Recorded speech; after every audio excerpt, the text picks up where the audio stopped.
Qué placer tener de nuevo en Radio Antorchas Alberto Mansueti. ¿Cómo estás, maestro? ¿Todo bien, profe? Todo bien, gracias a Dios. Bueno, me alegro. Mirá, me gusta estar siempre con vos conversando de estos temas porque te considero una de las personas que más clara tiene la visión en todo sentido. A veces hasta cuando te pones a hablar de geopolítica, qué sé yo, de otros temas.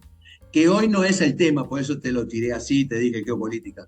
Porque hoy, viste la introducción que hice recién en el programa, vamos a hablar sobre la batalla cultural, si la batalla cultural es política o no.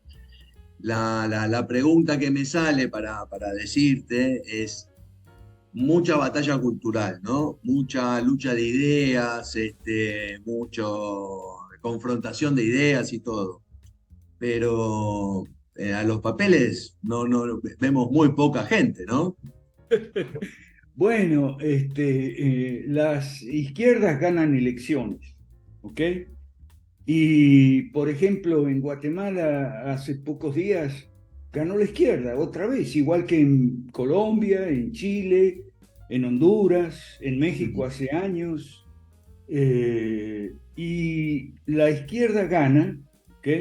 Porque tiene el poder, ¿ok? Y la hegemonía, que conquistó gracias a la aplicación de las leyes malas en todo el siglo XX, que son inspiradas en los 10 puntos del Manifiesto Comunista. Nosotros ya hablamos de esto en el video que grabamos ¿Quién dijo que el titulado socialismo fracasó? eso. ¿Quién dijo que el socialismo fracasó? El socialismo no es el nirvana, eso se llama la falacia del nirvana.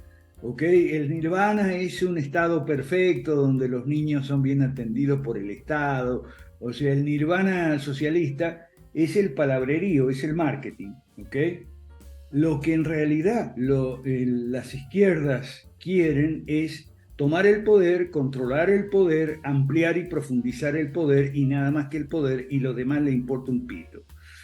Y ellos desde el poder tienen todos los beneficios que eso significa, ¿no? Sin ir más Entonces, lejos, mirá lo que está pasando en Argentina, ¿no? Con Cristina, todos los tejes y manejes que hizo para, para seguir intentando estar en el poder, ¿no?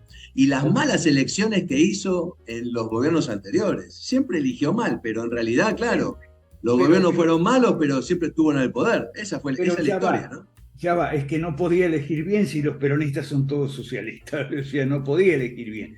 Pero dejemos la politiquería, Sí, sí, sí, sí, está bien, está bien, está bien. vamos a la política, ¿ok? ¿Por qué decimos que la batalla cultural es política? Porque por debajo del ruido y la bulla de la politiquería, de quién es candidato, quién va mejor en las encuestas, si Milei se cayó, si no se cayó, si vende puestos en las listas o no vende, todo eso es politiquería.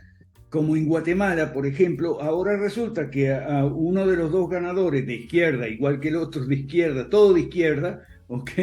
Y después dicen que fracasaron. Todos de izquierda, ahora resulta que a uno lo quieren vetar porque acusan de firmas irregulares para constituir el partido y demás.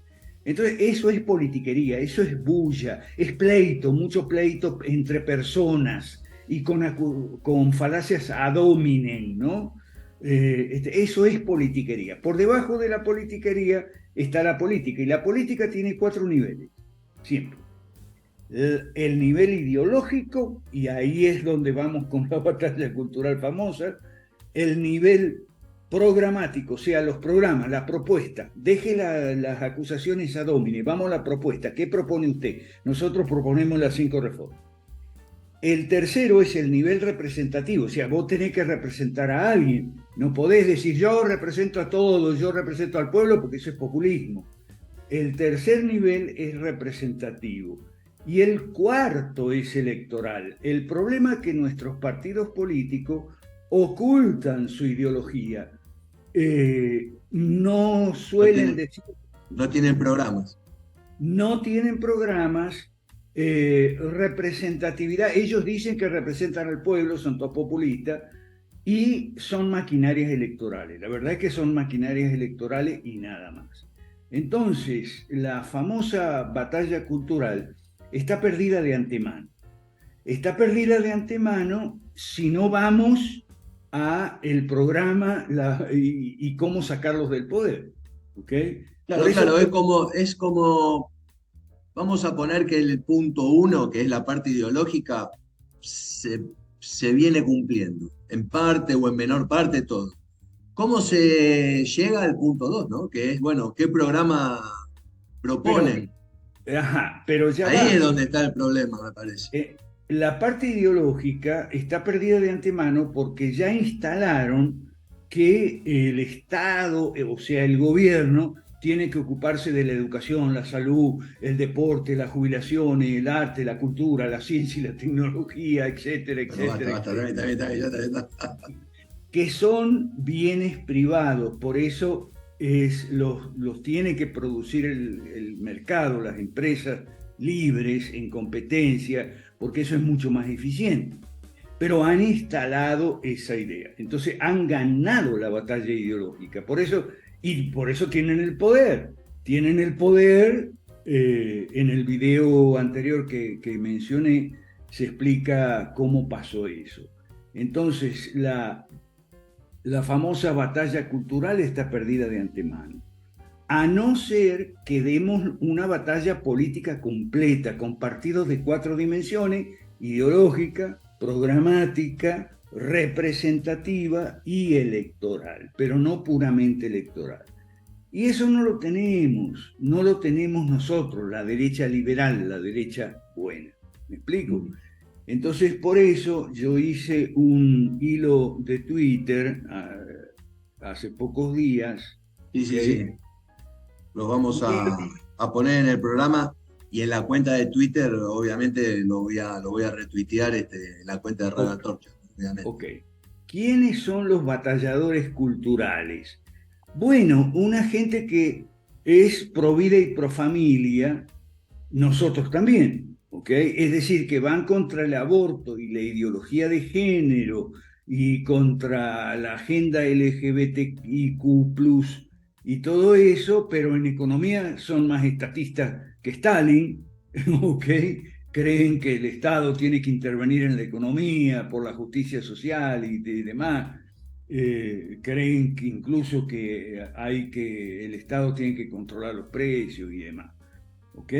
Eso nosotros le llamamos pro vida y pro familia por la mitad y solo en sentido negativo, solo contra el aborto y la ideología de género en lo que llaman batalla cultural.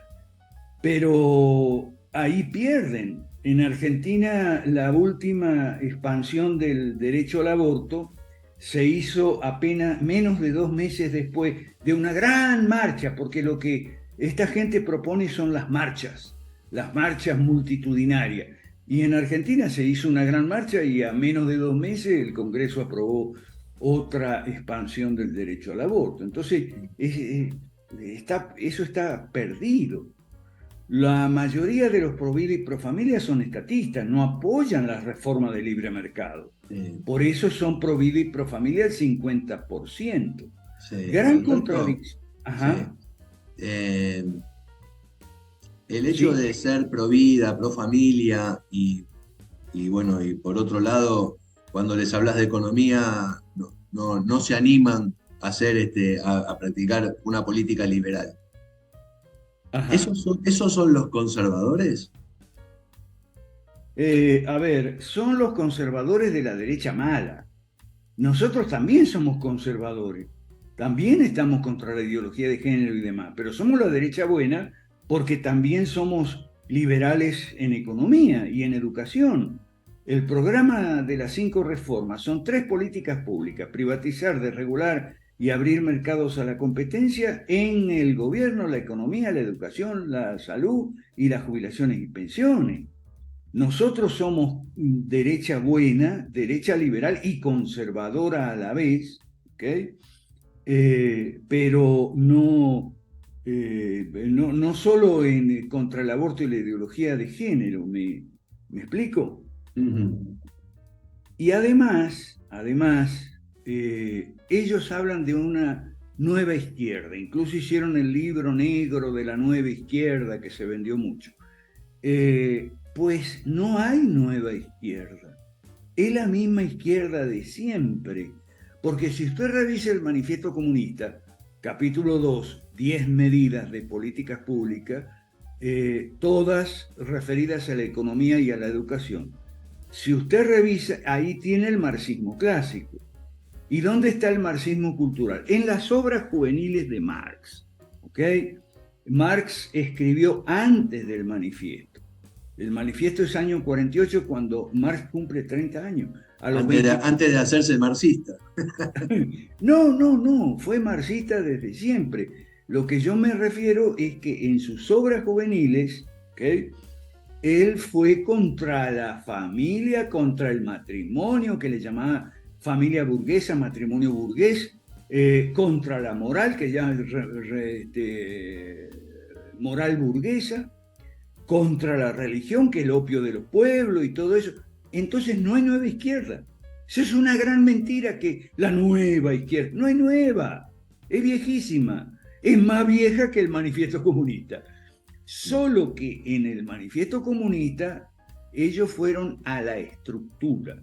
O sea, el problema con esta derecha mala es que no sabe nada de marxismo. ¿Ok? Marx distingue la estructura económica de la superestructura moral, jurídica, legal, religiosa, cultural, etc. Entonces, una vez que terminó de escribir todas sus obras juveniles contra la superestructura, escribió el Manifiesto Comunista con Engels, atacando la estructura y dejando la superestructura para después. ¿Por qué? Bueno, fueron muy inteligentes, además de coherentes. O sea, vamos a tomar el poder. ¿Y cómo tomamos el poder? Sometiendo la economía, acabando con la libertad de mercado. Eso está en el Manifiesto Comunista. Después de Marx vino la Primera Internacional, que él fundó. La Primera Internacional se disolvió por las peleas con los anarquistas. Cuando los anarquistas se fueron, fundaron entonces los marxistas la Segunda Internacional, que sigue hasta el día de hoy. Y allí, junto con la OIT y después en las Naciones Unidas, todas las demás agencias, impulsaron todo el siglo XX las leyes malas. ¿Cuáles son las leyes malas? Alberto, ¿hay alguna entidad supranacional, como de esto que dijiste recién, la Organización Internacional del Trabajo, Naciones Unidas, todo, que no esté bajo la sospecha o directamente las ideas del Manifiesto Comunista? Sí, pero lamentablemente es inefectiva. Yo te podría mencionar la Sociedad Montpellerin, por ejemplo, fundada por Hayek en 1947, ¿ok? Pero es inefectiva, porque Hayek les dio a los liberales el pésimo consejo de salir de la política. Nada de política. No que hay que hacer papers de economía, y eso es la batalla cultural en Hayek, digamos, ¿no? Y después vino Rothbard, que les dio una idea peor todavía, que salirse de la política a los liberales, sino que se hagan anarquistas. Uy, no, eso fue un desastre. ¿Ok? Y eso tuvo consecuencias terribles en América Latina. ¿Ok? ¿Cuál es el problema de Milei? El problema de Milei es que no tiene cuadro formado. Incluso él no está muy bien formado, digamos. ¿Ok? Se han casado con la escuela austríaca. La escuela austríaca no tiene nada de malo. Lo que pasa es que hay muchas otras escuelas de libre mercado, el lado de la oferta, Chicago, Judewanitsky, Polyeconomics y demás, que complementan a la escuela austríaca. Pero ¿por qué ellos se abrazan a la escuela austríaca? Y porque la escuela austríaca tiene a Hayek, que dice, salgan de la política los liberales, y a Rothbard, que dice, háganse anarquistas los liberales. Claro, vos decís que la escuela austríaca se quisieron enfocar en educar sobre economía a la gente. Claro, esa fue su batalla. Desde la economía, como explicándote que la economía es así, entonces, bueno, yo te enseñé esto y después te dejo para que hagas tu camino. Y obviamente alguno te estaría queriendo queriendo hacer el camino político y bueno, pero no hay alguien que no hay un cuerpo unido con esas cosas. No, porque también está la Internacional Liberal, pero la Internacional Liberal de liberal tiene el nombre nada más, es socialdemócrata. Es igual que la Segunda Internacional Socialista, que son iguales. Entonces, hace 20 años, ¿por qué Milei no tiene cuadros políticos para poner en sus listas? Porque Milei no tiene la culpa de pedir financiamiento o colaboración en el financiamiento y todo eso. En lo que sí tiene la culpa Milei es de que en sus listas pone un montón de gente, incluso actrices porno, ¿okay? Y gente de masa y todo esto. En sus listas pone un montón de gente que tiene plata. ¿Okay? Ese es el problema. Eso es culpa de Milei. Ahora, el hecho de que no tenga cuadros liberales formados políticamente no es culpa de Milei. Y aquí déjame que te cuente de el asesino y enterrador del liberalismo, que es el señor Alejandro Chafuen. Alejandro Chafuen, argentino, hizo una cosa buena en su vida. Cuando fue jovencito escribió un libro sobre las raíces cristianas de la economía de libre mercado. Y es un libro fantástico, ¿no? Claro, es muy corta y pega de otros autores, pero bueno, no importa, es un libro muy bueno.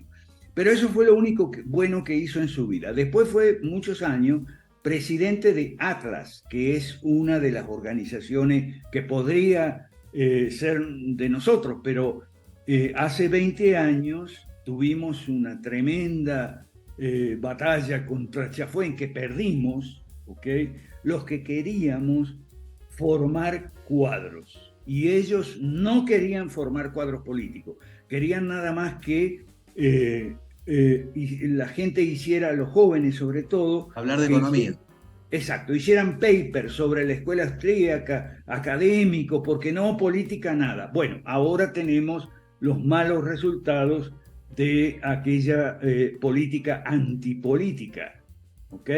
Ahora tenemos esos malos resultados. Y no solo en Argentina, porque ellos usaron Atlas, Chafuen, por eso yo digo el asesino y enterrador, porque usaron el dinero, ¿ok?, para pagarle a gente que escribiera papers nada más económicos y científicos y tal, y qué sé yo, y amenazaron con quitarle el dinero a los que medio se acercaran a la política y no darles dinero a los que no estaban en la nómina de pago, pero que aspiraban a estar. Bueno, eso fue un desastre. Fue el asesinato y el entierro del liberalismo en América Latina. Te aclaro que yo personalmente y muchos otros de los que andan conmigo por la misma edad mía, okay, no nos formamos en la escuela austríaca.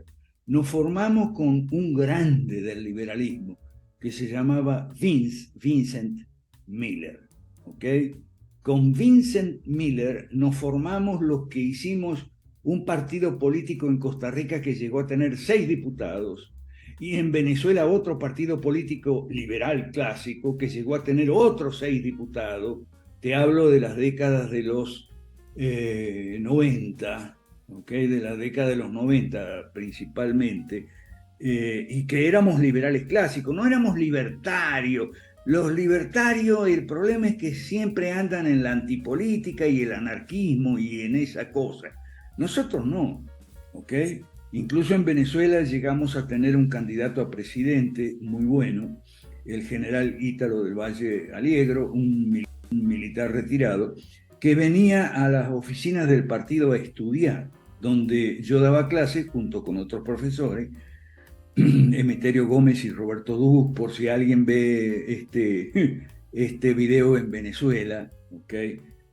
Son tiempos mejores, lamentablemente tiempos pasados. ¿Me explico?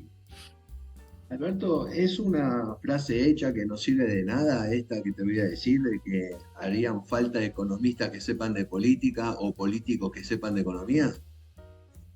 Bueno, es una frase hecha, pero tiene mucho de verdad. Tiene mucho de verdad. ¿Ok? Nosotros cuando peleamos con Chafuen hace 20 años, estábamos haciendo un partido con Tapia, que es economista, pero aprendió de política, un partido que era el Partido Liberal del Perú. ¿Okay? En Venezuela también tuvimos economistas que aprendían de política. El partido se llamaba Nueva Generación Democrática. ¿Okay? Y sí, eran economistas que estaban aprendiendo de política. Ahora, políticos que aprendan economía, es más difícil, pero se puede, ¿ok? Se puede, ¿por qué es más difícil? Porque son socialistas todos. O sea, Hayek tenía razón cuando dijo, si los socialistas supieran economía, no serían socialistas. El rollo es que no tienen, como tienen el poder, la sartén agarrada bien sujeta por el mango, entonces no se interesan en aprender economía ni se interesan en aprender nada. Pero esa frase hecha es muy buena. O sea, hay frases hechas que son malas y otras que son buenas. No, a veces suenan a eslogan, como diciendo, mirá lo que dice el tipo este, ¿viste? O sea, sí. con frases hechas podés convertirte en presidente en este continente, lamentablemente, sin saber mucho, pero tirás 3 o 4 buenas frases y la gente es capaz de seguirte. Pero bueno, se me ocurrió esa pregunta, ¿viste? Sí, nosotros en el Movimiento 5 Reforma tenemos por ejemplo, José Luis Tapia, que tú conoces por internet. Sí, sí, sí. Él es economista, pero aprendió un montón de política y es el presidente del Foro Liberal de América Latina, que es el soporte institucional del Proyecto 5 Reforma. Y los que no somos economistas hemos estado aprendiendo economía, ¿ok? Hemos estado aprendiendo, por ejemplo, algo muy importante, que es el concepto y la diferencia entre bienes privados y bienes públicos. Porque vos ves un montón de gente alrededor nuestro que dice, hay que reducir el Estado y bajar los impuestos. Ok, menos Estado y más mercado. Ahora, la palabra Estado se refiere a gobierno, que esa es otra confusión. Nosotros hablamos contra el estatismo, pero deberíamos hablar contra el gobiernismo, porque el Estado son 4 cosas, son gobierno, población, territorio y orden legal. Entonces, cuando hablamos que somos antiestatistas, en realidad somos antigubernistas. Bueno, entonces, fíjate, nosotros aprendimos con Vince Miller, aprendimos con Ron Paul y con los jefes de gabinete de Ron Paul, que fueron en los 80 Gary North y en los 90 John W. Robbins, que son 2 teólogos. Eran, porque, bueno, 2 teólogos.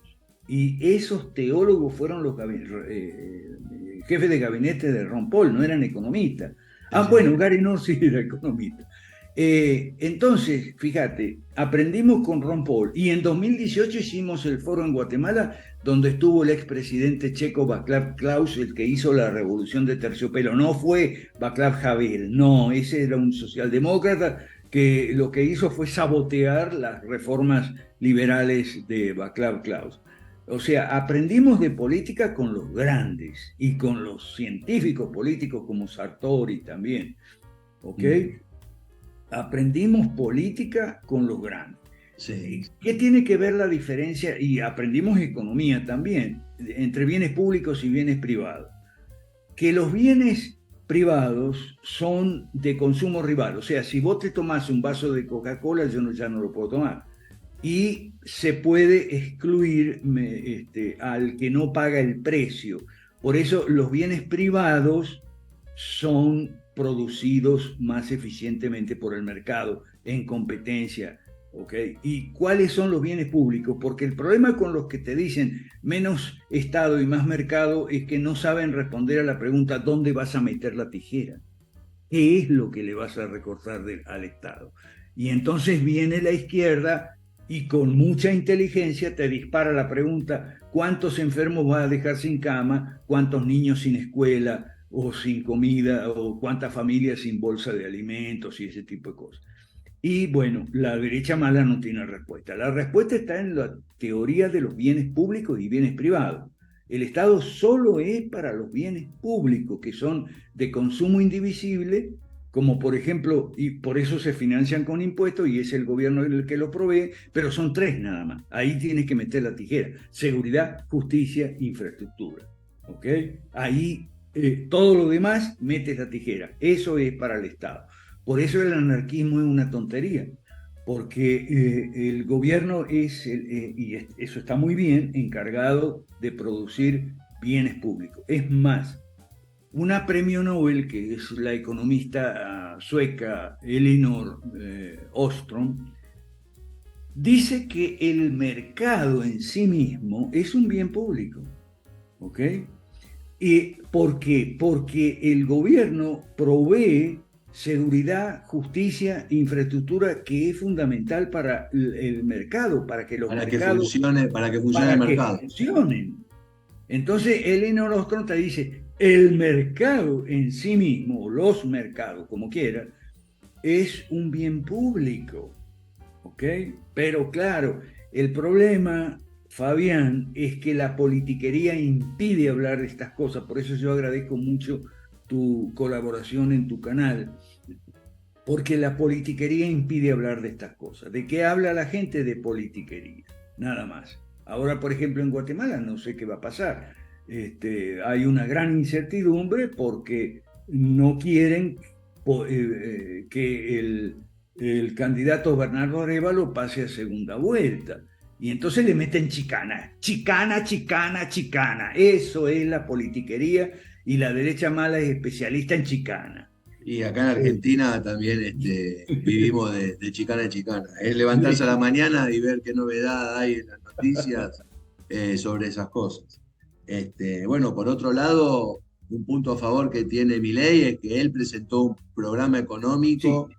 la verdad, y la otra vez mandó un tuit en su cuenta y dijo: pasó un día más y todavía nadie de los demás partidos presentó una propuesta. Y todos los días va a tuitear lo mismo: un día más, un día más. Faltan 30 y pico de días al momento que estamos haciendo esta conversación para las elecciones. Entonces, ¿cómo que alguien va a tirar el programa económico 15 días antes? No creo.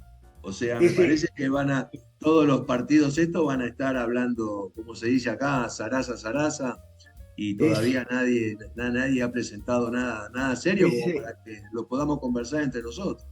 Ese alguien será Massa, olvídate. Okay.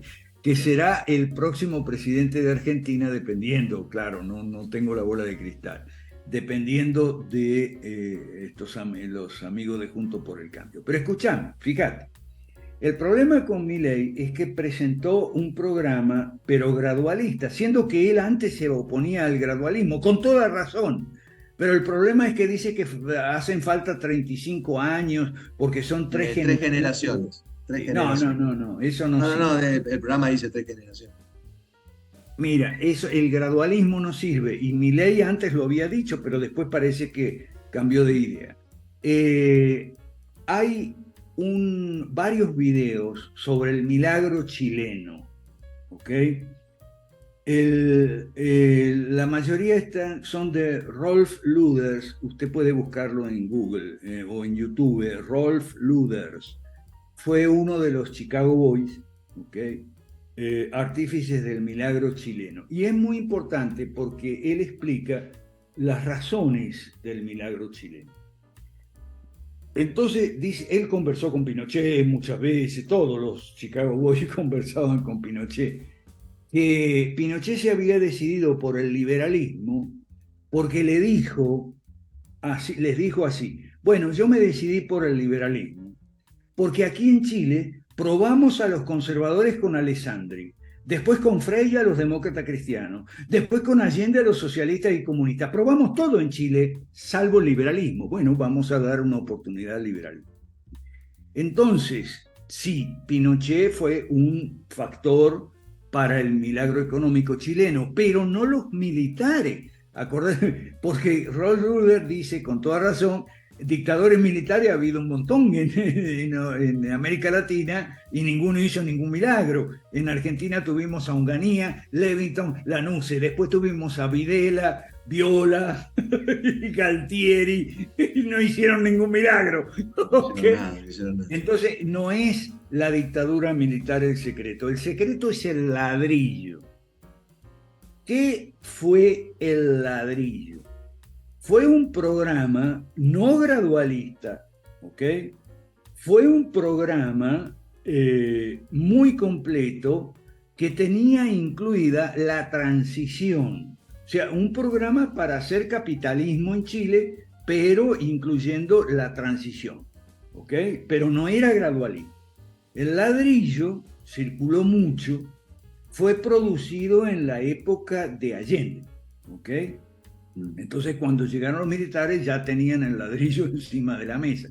Le llamaban el ladrillo porque en esa época era copias mimeografiadas, era un volumen muy grueso. Pero en realidad cuando se hizo libro se hizo muy chiquito, se puede incluso bajar de internet, PDF y todo eso. Entonces, el ladrillo fue un programa completo, incluyendo la transición. ¿Por qué tenía que ser de shock y no gradualista, o por lo menos no tan gradualista? ¿Ok? ¿Y qué fue lo que pasó? El gobierno tenía, ese fue uno de los secretos. El otro secreto es los cuadros políticos formados, que se habían formado en la Universidad Católica de Chile, que es, por lo menos era, la única universidad donde se enseñaba libre mercado, católica, donde se enseñaba libre mercado, porque las otras universidades católicas en los otros países enseñaban socialismo, teología de la liberación, y tú sabes.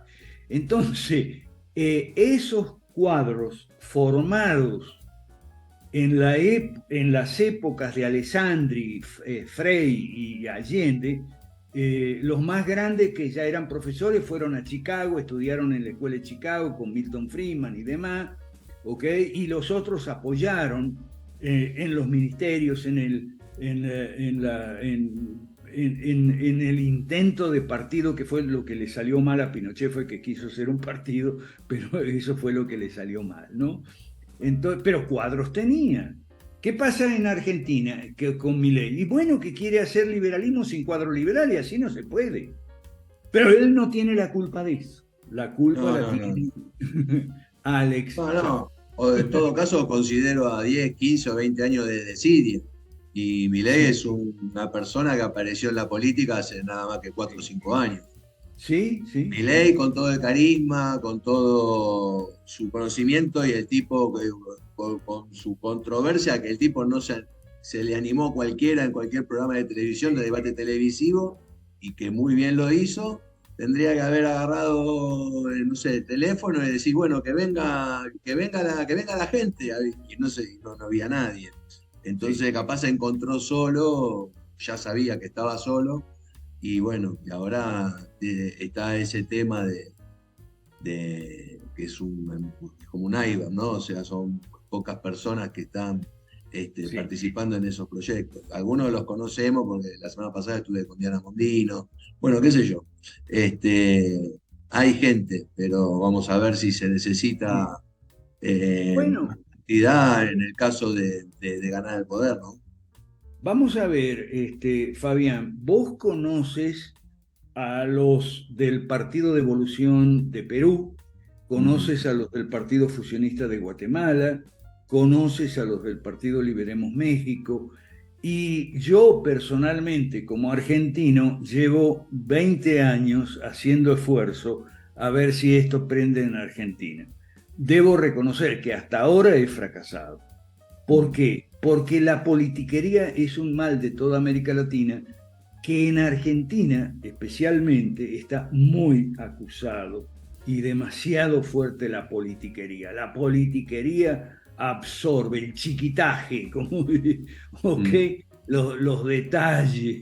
Inclusive tenemos de la politiquería, han hecho una ciencia, y aparece el turco así, por ejemplo, en los canales de televisión, explicando la politiquería, que si... No sé, a veces A veces se definen puntos de encuesta por una frase o por Sí, un gesto en televisión. sí, O sea, cosa que sí. yo te tuerza la cabeza mientras vos me estás hablando, y eso ya implica para los analistas decir, no, acá ganó 2 puntos o acá perdió 2 puntos.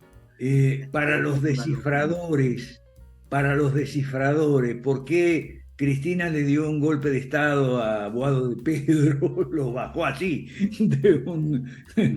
de un solo saque, ¿ok?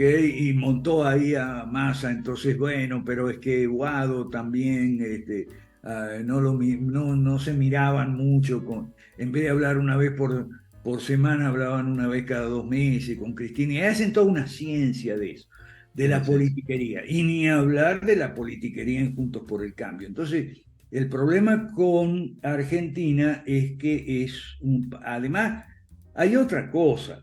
Yo quiero decir, si me permites confesarme contigo, ok, que yo tuve que salir del ambiente tóxico de Argentina para aprender muchas cosas que he aprendido después. Todavía me falta aprender, pero tuve que salir. Salí en 1974, cuando murió Perón, porque el lío que había armado Perón con los montoneros, que lo armó él, si no lo puede resolver él, menos lo van a resolver Isabelita y López Rega. Entonces me fui. Y cuando me fui, empecé a estudiar liberalismo. Descubrí el liberalismo de la mano de un grande en Venezuela que se llamó Carlos Rangel. Y de otro grande que también murió prematuramente, Manuel Jacobo Cartea. Entonces aprendí muchas cosas que en Argentina ni soñar.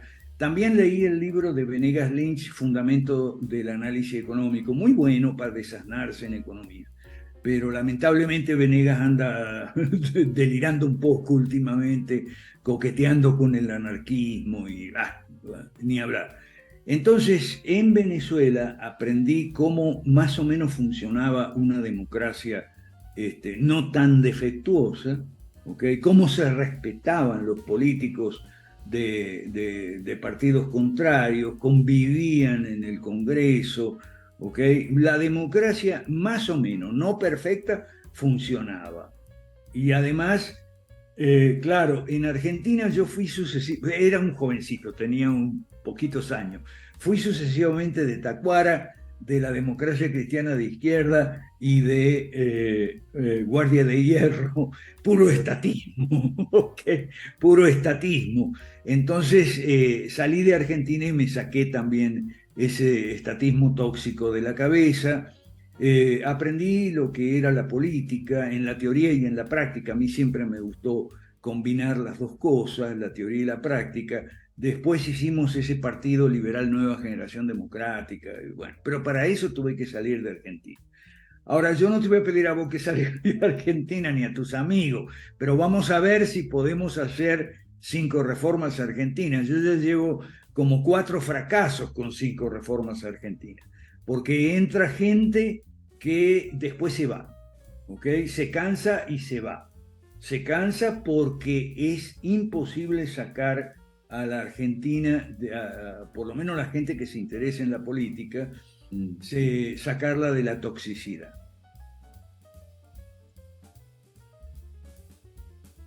Bueno, Alberto, para cerrar un poco la charla de hoy, mucha batalla cultural y poca batalla política, ¿es así?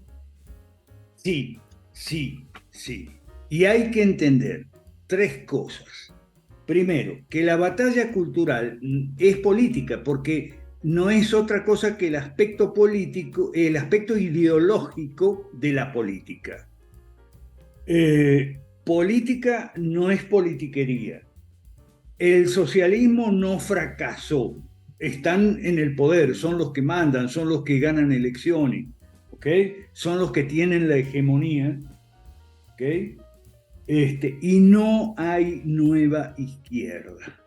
Es la misma de siempre. El marxismo cultural era la superestructura, está en las obras juveniles de Marx, ¿ok? Tampoco hay una izquierda vegana y otra carnívora, una mala y otra buena. No hay izquierda buena, todas son malas, ¿ok? Claro, algunas son más feroces que otras, más violentas, como por ejemplo tuvimos violencia en los 80 y en los 90 en toda América Latina, y otras no emplean la violencia, emplean solo el engaño nada más, el engaño que está en la propaganda, el marketing. O sea, Un en mundo México. en todas partes, es igual. ¿Ok? El marketing es un mundo mejor, un mundo menos desigual, más justo, justicia social, redistribución del ingreso, equidad, bla, bla, bla. Eso es marketing. Lo que les interesa es el poder. Y eso está muy bien explicado en un libro fantástico que yo recomiendo siempre, que es 1984 de Orwell.